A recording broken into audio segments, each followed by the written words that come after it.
আমাকে কৃপা করছেন, আর আপনারা যদি আমাকে কৃপা করেন তবে আমি বলতে পারবো। যদি এতটুকু কৃপা করেন আমি এতটুকু বলবো, আর যদি এত এত কৃপা করেন আমি এত বলতে পারবো। জয় রাধে রাধে। তাই বলছে নামে ত্রিতাপ জ্বালা দূরে যাবে। ত্রিতাপ জ্বালা কি? আদি দৈবিক, আদি ভৌতিক আর আধ্যাত্মিক। এই হচ্ছে জীবের ত্রিতাপ জ্বালা। তাই পরিহত জীবের দাঁড়িয়ে দাঁড়িয়ে সুধা মাখা হরি নামে বিতরণ করব। আর যদি জীবে না বলে তখন আমি ধুলাই গড়া গড়ি দেব, আর দুটি নয়নে জলে বুক ভাসাইব। রাধারানী বলছেন প্রাণনাথ, তাহলে তো এমন করে আমি তোমায় গৌর হতে দিতে পারি না যে অঙ্গে চন্দন মাথাতে আমার পর কাঁপে। তোমার কোমল অঙ্গে যদি ব্যথা লাগে এই ভেবে, তোমার সঙ্গে যখন আমি আলিঙ্গন করি আমার গলে থাকে গজমতি হার, এই হার তোমায় কোমল অঙ্গে ব্যথা দেবে বলে আমি হারকে খুলে রাখি। আর সেই সোনার অঙ্গ, সেই কোমল অঙ্গ যদি ধুলাই গড়াগড়ি যায়, আমি অন্তর থেকে তো তাহা দর্শন করতে পারবো না। তাই বলি হে প্রাণনাথ, তুমি যদি আমায় কৃপা করে নিয়ে যাও তাহলে তুমি আমাকে বহিরঙ্গ করো। হরি বল নিতাই গৌর হরি বল, হরি বল, হরি বল।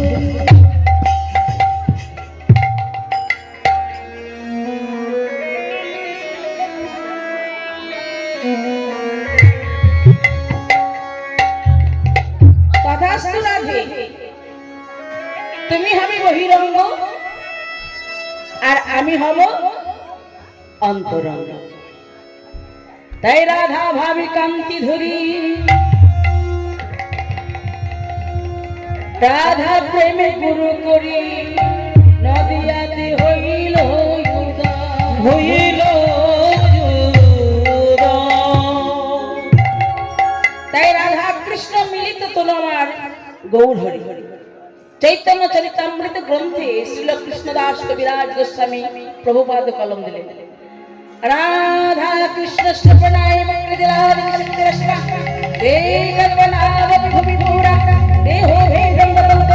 চৈতন্য রাধা ভাবতি শিবলিতং নৌমি কৃষ্ণ।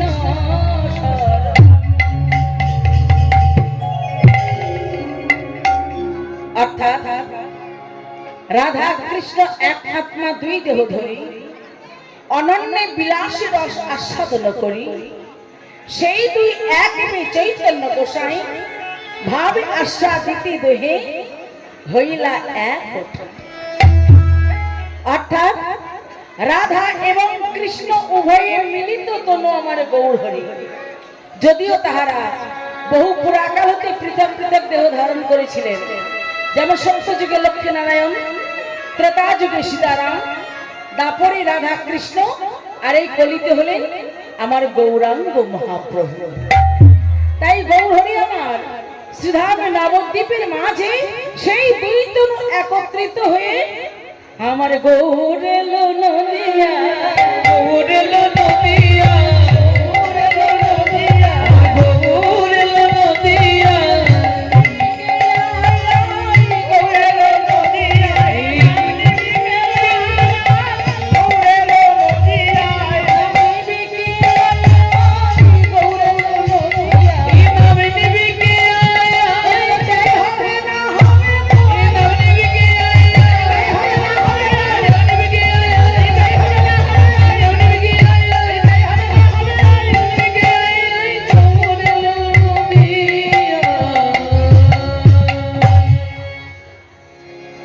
গৌর হরিদাস ধাম নবদ্বীপের মাঝে অবতীর্ণ হলেন।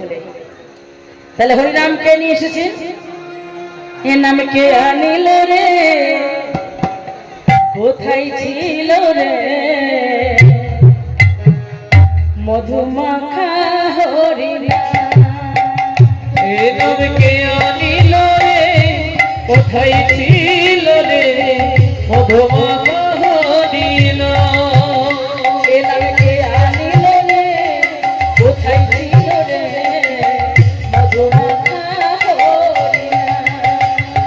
কে আনিল রে কোথায় ছিল রে মধুমাখা হরিনাম নদিয়া নগরে সচিমাতার ঘরে নদিয়া নগরে সচিমাতার ঘরে নদিয়া নগরে সচিমাতার ঘরে নদিয়া নগরে সচিমাতার ঘরে উদয় হলো নিমাই চাঁদ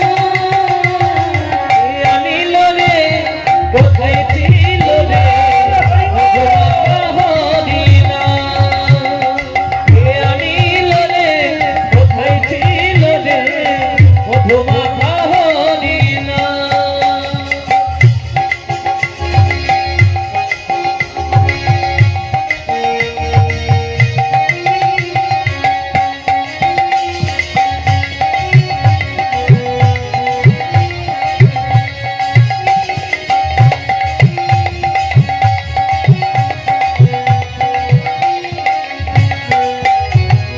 নামে ভজন নামে জপ নামে পরশার হরি নামে ভাষা তৈরি হয়ে যাবে ওই নামে ভজন নামে জপ নামে তরসা হরি নামে ভাষা তরি হয়ে যাবে নামে ভজন নামে জপ নামে পরশার হরি নামে ভাষা তৈরি হয়ে যাবে হরি নামে ভজন নামে জপ নামে তরসা হরি নামে ভাষা তরি হয়ে যাবে হরি নামে মাতোয়ারা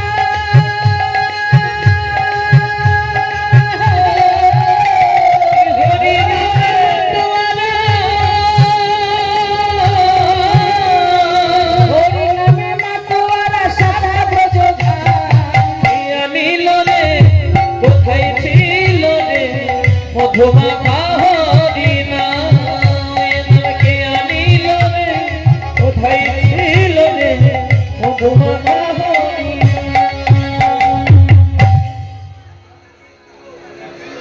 শচীনন্দন গৌরহরি শ্রীরাম নবদ্বীপের মাঝে অবতীর্ণ হলেন আর কলিহত জীবের জন্য তাদের মলিনতা দশাকে দূর করবার জন্য গৌরহরি নাম নিয়ে এসেছেন, যে নাম ছিল গোলক বৃন্দাবনের মাঝে। তাই তিনি নাম বিতরণ করলেন, হরি নাম দিয়ে কত পাপী তাপী জনকে তিনি উদ্ধার করে দিলেন।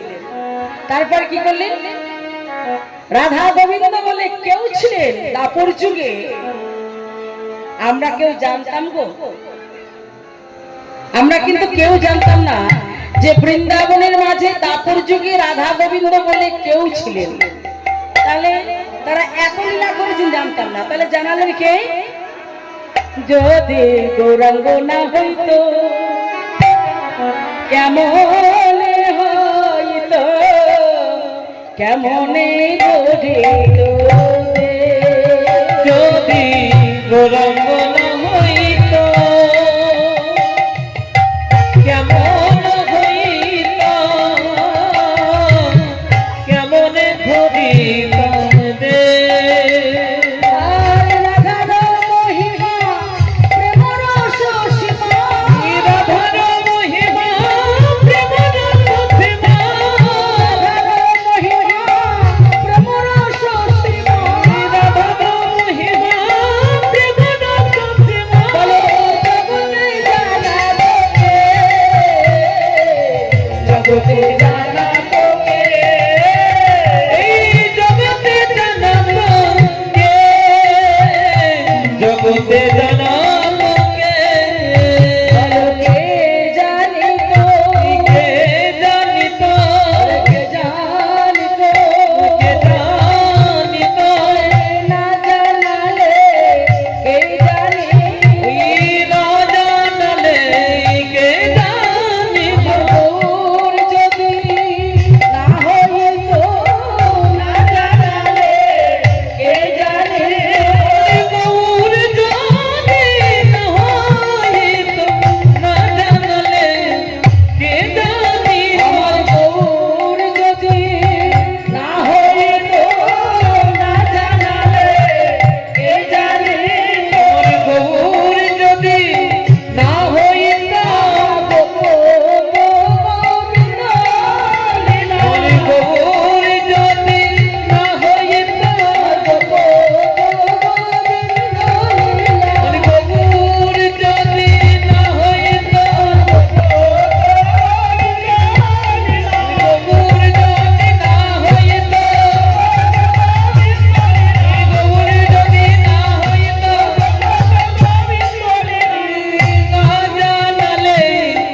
জানিত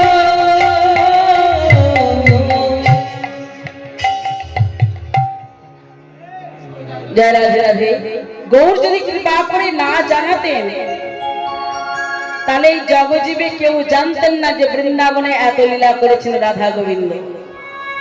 তাই ভাবাবেশে ভক্তের নিকটে গৌর হরি আমার সেই লীলা প্রকাশ করেছেন। তাই তো বললেন পদকর্তা, বড় অবতার ভাই রে, বড় অবতার। এই অবতারের চেয়ে আর বড় অবতার হয় না। পতিতের লীলা হলো প্রেমের ভান্ডার। শুধু গৌরহরি ধনী মানুষকে উদ্ধার করলেন তা নয়, পতিতকে উদ্ধার করে দিলেন। আর আবার পদকর্তা গৌরহরির রূপ দর্শন করে আবার বললেন কি, বড় অপরূপ ভাই রে আমার গোরা চাঁদের লীলা। বড় ভয় রে গোরা চাঁদের লীলা। বড় অপরূপ ভাই রে গোরা চাঁদের লীলা। আরে বড় অপরূপ ভয় রে গোরা চাঁদের লীলা। রাজা হইয়া কাঁধে করে বৈষ্ণবের গোরা। আরে রাধা হইয়া কাঁধে করে বৈষ্ণবের ঝোলা। বলে এমনি আমার গৌর হরি, এমনি আমার গৌর হরি। এমনি আমার গৌর হরি। এমনি আমার গৌর হরি। বলে জীবের তারে নাম বিলাই গো, এমনি আমার গৌর হরি। জীবের দ্বারে নামে বিলাই গো, এমনি আমার গৌর হরি। বড় অপরূপ ভাই রে গোরা চাঁদের লীলা। গোরা চাঁদের লীলা বড় অপরূপ লীলা বাবা। কৃষ্ণ লীলা বোঝা যায়, কিন্তু গৌর লীলা বোঝা বড় দায়। তাই কি করছে, শুধু যে নাম বিতরণ করলেন ভক্তগণ নৃত্য করছেন তা নয়, কত নদিয়ার কুলবধূগণ তারাও যেন গৌর হরির সঙ্গে সঙ্গে নৃত্য করতে লেগেছে। হেন অবতারের তুলনা দিতে নারী, সংকীর্তনের মাঝে নাচে কুলের হারি। গৌর হরি আমার নাম করতে করতে, হরিনাম সংকীর্তন করতে করতে, নৃত্য করতে করতে যাচ্ছেন। আর তাহা দর্শন করে নদিয়া রমণীগণ নববধূগণ তারা স্থির থাকতে পারলেন না, তারাও যেন গৌর হরির সঙ্গে সঙ্গে নৃত্য করতে করতে যাচ্ছে। নদিয়ার নাগরগণ নাচছে না নাগরীগণ নাচছে। নাগর কাদেরকে বলছেন না নাগরী বা কাদেরকে বলছেন? আমরা তো নাগর বলতে পুরুষদেরকে ভাবি, তাই না? আর নাগরী বলতে মায়েদেরকে, মহিলাদেরকে। কিন্তু নদিয়ার নাগরী তারাই হয় যে ভক্তগণ গৌর হরিকে নাগর ভাবে ভজনা করেন, তারাই হলেন নদিয়ার মাঝে নাগরী। আর কি বলেছেন, গৌর হরিকে যে সবাই ভালোবাসেন তা তো নয়, আর যে কেউ ভালোবাসেন না তাও নয়। তাই বলছে, আর সর্বলোকে ছাড়ে ছাড়ে, সর্বলোকে হরে যারে। আর সর্বলোকে ছাড়ে ছাড়ে। হরি সর্বলোকে ছাড়ে যারে। আর অপযশ বলি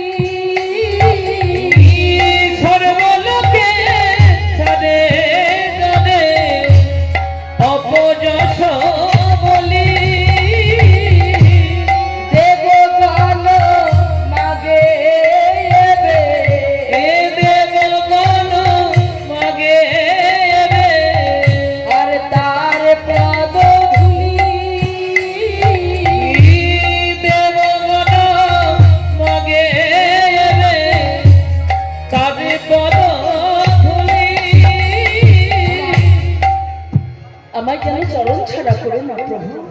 কে বলে না সর্বলোকে ছাড়ি জানি অপযশ বলি, গৌরহরিকে অনেকজন নিন্দেও করে। আবার সেই গৌরহরিকে মানব কেন দেবতারা, তারা আশা যে করে গো, আশা যে করে গো, আমার ভোলা মাথা গৌর চরণ আশা যে করে গো, ভোলা মাথা গৌর চরণ আশা যে করে গো,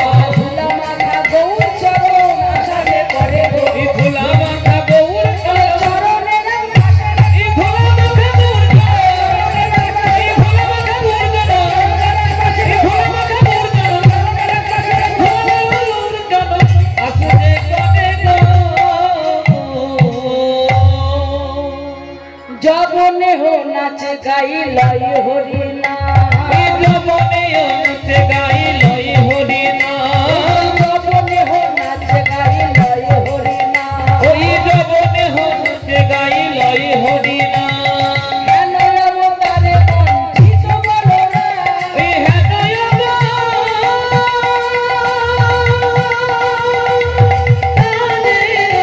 বঞ্চিত বলো না, হেন অবতারে বঞ্চিত বলো না, ওই হেন অবতারে বঞ্চিত বলো না, বঞ্চিত বলো রাম হরে হে।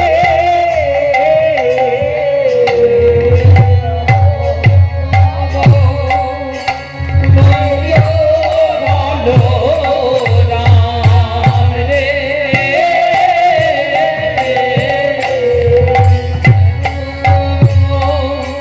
মন্দির বলো রাম রে, অবতার বঞ্চিত বলো রাম রে, অববঞ্চিত বলো রাম রে, এ তার বঞ্চিত বলো রাম রে। जा केटा तागन तेरे केटा तागन तेरे केटा ता केटा तागन तेरे केटा तागन तेरे केटा